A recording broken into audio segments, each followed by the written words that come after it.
Polyvagální perspektivy, část první, možnost volby jako klíč k bezpečí. Cílová myšlenka. I když nemůžeme ovlivnit všechny okolnosti života, máme možnost volby v tom, jak na ně zareagujeme, a právě to posiluje náš pocit bezpečí.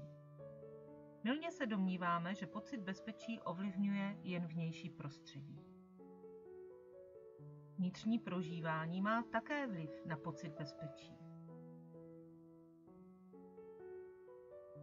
Někdy nás okolnosti života mohou přivést do hluboké krize.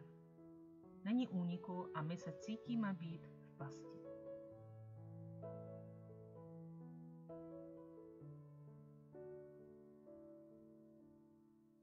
Ocitáme se v dorzálním vypnutí, což je obranný režim našeho autonomního nervového systému. Cítíme se velmi uvíznutí a nemůžeme s danou situací nic udělat. Ale naše tělo zná cestu zpátky do bezpečí. Klíčem k sebepoznání a k seberegulaci je naše vlastní tělo.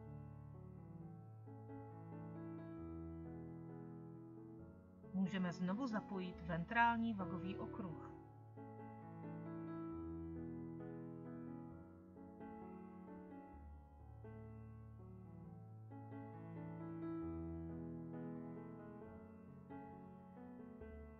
Bezpečí je autonomní vtělený prožitek.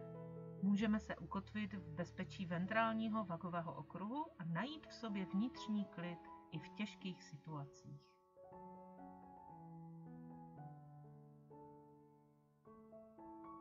Nemůžeme změnit všechno, ale můžeme změnit něco důležitého, svůj přístup.